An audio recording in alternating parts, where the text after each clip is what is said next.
Are there ever mistakes? Absolutely, in the cell division. So what happens when there is an error in the process of cell division? An example of this is going to be non-disjunction, where a pair of homologous chromosomes or sister chromatids fails to separate. That's the thing. Fails to separate an anaphase. Okay, so they can't separate. So there's two examples here using meiosis as an example. So non-disjunction, remember, is just not being able to separate, not being able to separate. Okay. In this case here, for example, the homologous chromosomes are not able to separate. So the point is you end up with abnormal gametes. Okay, same thing with meiosis two. But in meiosis two, it's the sister chromatids are not able to separate. Okay, and again, you end up with abnormal gametes. And you may think, well, the more the better, right? No, no, not in this case.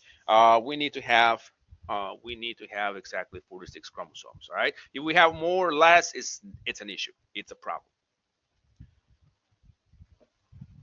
Okay, so if we look at this is just kind of the same example. Let's say we have an abnormal egg with an extra chromosome. We have a normal sperm here. We go through fertilization. We end up with an abnormal zygote with extra chromosomes. Extra chromosomes. Um, I'm gonna put here very simplistic, not good. Okay, what's gonna happen here is via all these divisions,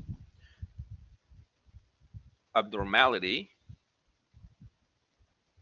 as this cell, this zygote divides and divides and divides, so abnormality will be passed on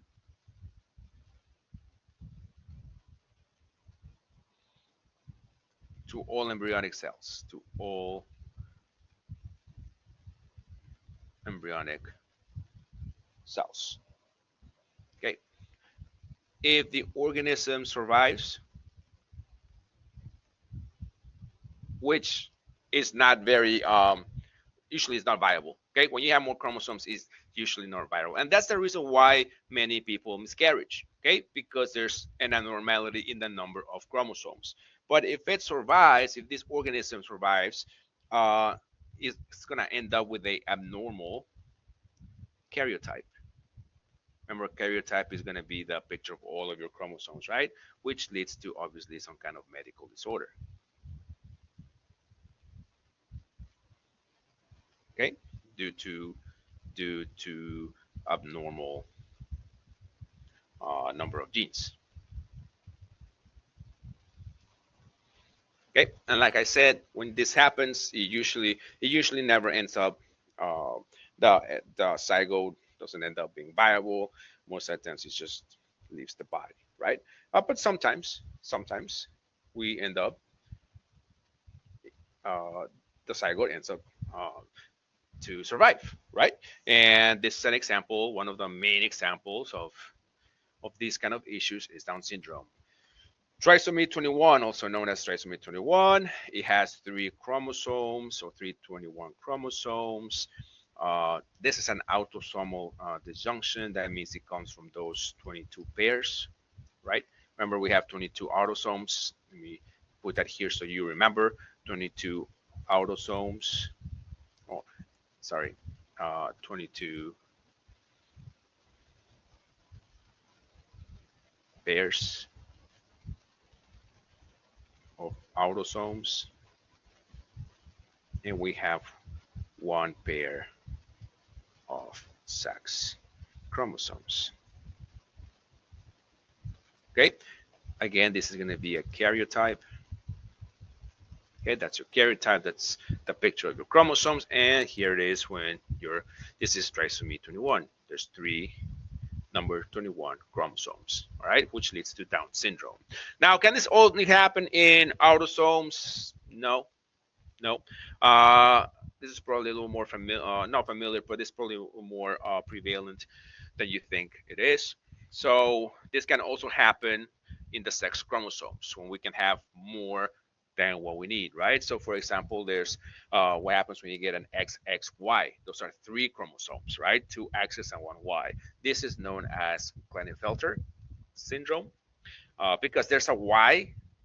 That person is a male, sterile, really underdeveloped man in a way, underdeveloped testes, can have some secondary female characteristics.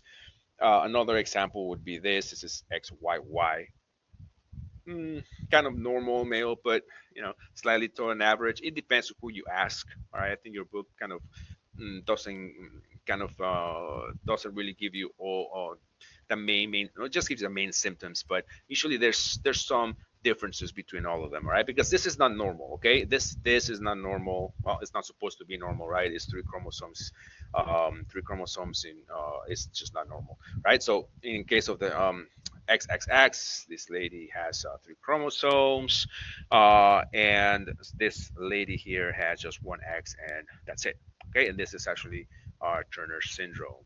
Okay, usually they're sterile and they have immature sex organs. So either of this, and they used to say that these people with XYY, back in the day, they used to say that these are males that have back in the day, they used to say that these are males that were more prone to aggressiveness and that kind of stuff. Now they don't think that. But anyway, this happens, and there's probably a lot of people that have this kind of issues. So it's more prevalent than you actually think it is. Okay, and that is chapter 8.